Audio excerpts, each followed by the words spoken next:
So, ano nangyayari? Once na pinaayos mo si e-registration mo, naiiwan si Peyos. Hindi siya matic na once na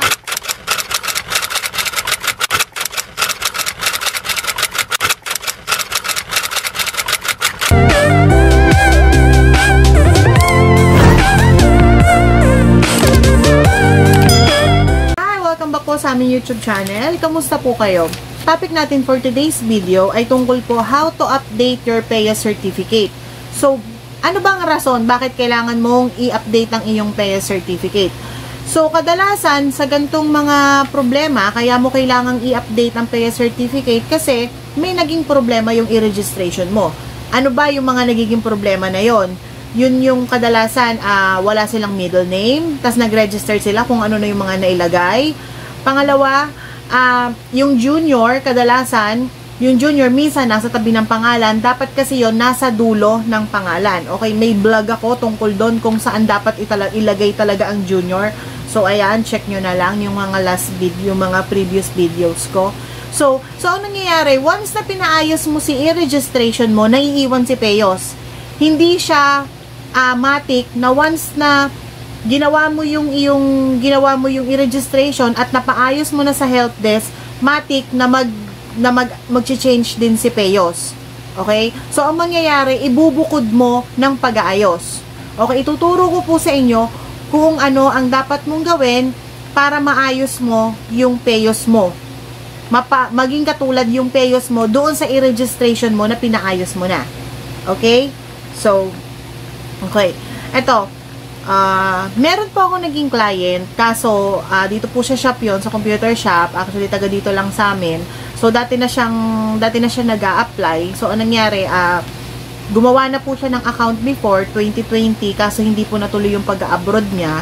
So ito ulit, inayos niya ulit, kaso nalaman niya na mali yung kanyang nagawa na i-registration. Kasi wala siyang middle name. So, ang nailagay niya sa middle name niya ay NA, not applicable. So, which is mali. So, humingi siya ng tulong sa akin kung paano niya gagawin. So, inassist ko siya. Nagpunta siya dito sa computer shop. Kaso, ayaw niya na pong ipaalam yung kanyang identity kahit ano. So, nagpaalam na lang ako na baka kung pwede, gawin kong content yung naging problema niya. Pero wala po akong ilalabas na files or shoutout siya or whatsoever. So, yun. So, ano yun ang napagkasundo at pumayag naman po siya. Okay. So, before ko po kasi, may nagawa na ako noon, year yata 2023, last year lang. Tama ba? 2023, last year lang yon. So, may na-assist din ako no, online naman po.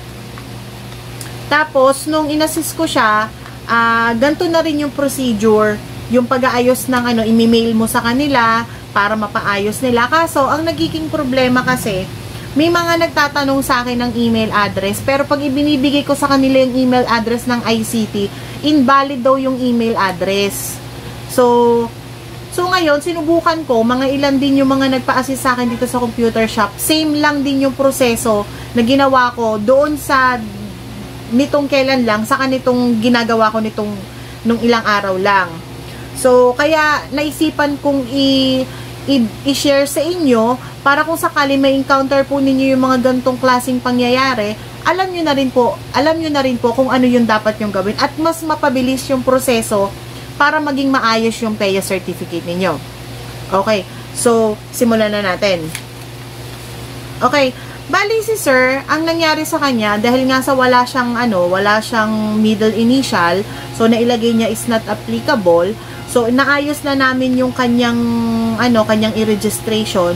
So, yun nga, yung Peyos niya, naiwan. So, kung mapapansin po ninyo, ayan, yan yung sample ng sample yan ng Peyos. Sample yan ng, Peyos portal yan.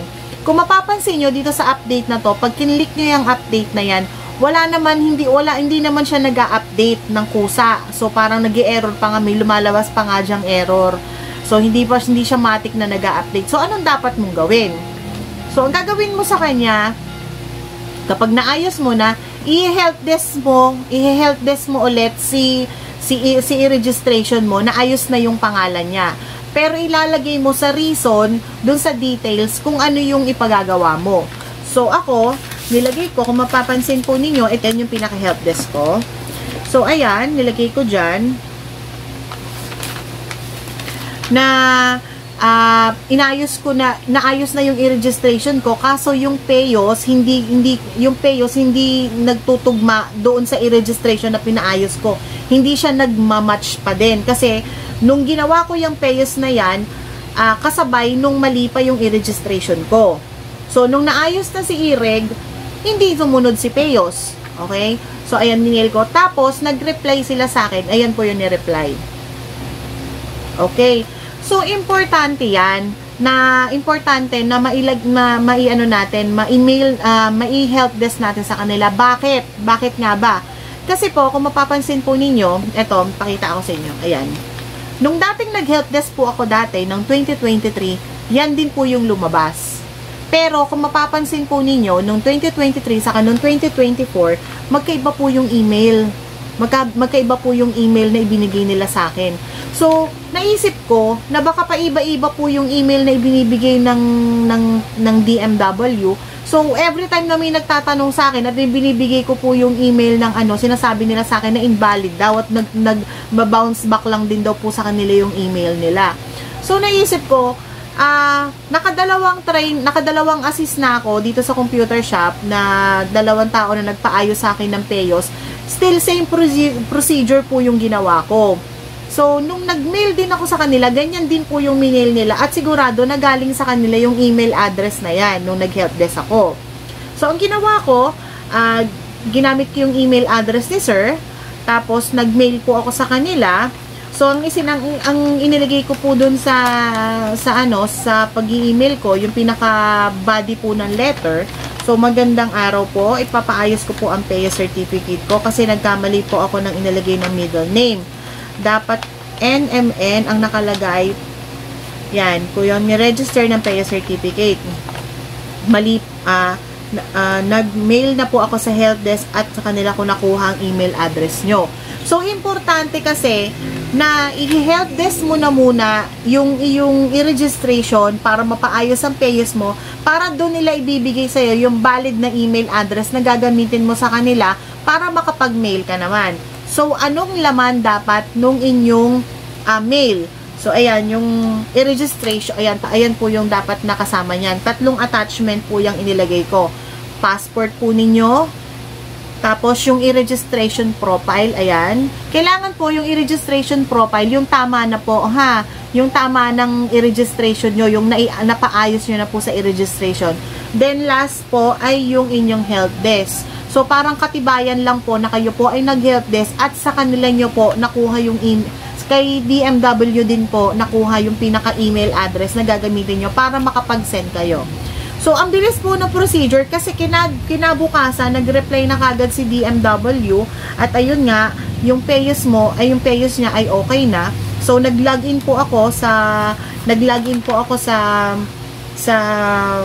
portal ng Payos at yun nga po, ayos na po yung Payos certificate ni sir. Okay, so yun lang. So ayun po yung ginawa ko. Kumbaga, kasi ang dami din po kasi na nagkakaroon ng problema doon kasi nga po naiiwan po si Payos. So ayun, so kaya naisipan ko pong i-share sa inyo baka sakaling kung sakali po na magkaroon din po kayo ng gantong klaseng problema ay alam po ninyo at magawa po ninyo doon po sa account po ninyo at mapabilis po yung proseso ng pag-aayos. Okay po. So, sana po may natutunan po kayo sa aking i-share at kung pwede nga lang po sana ay makihingi po ng like, share, subscribe po sa aming YouTube channel para updated po kayo sa mga susunod pa po naming video.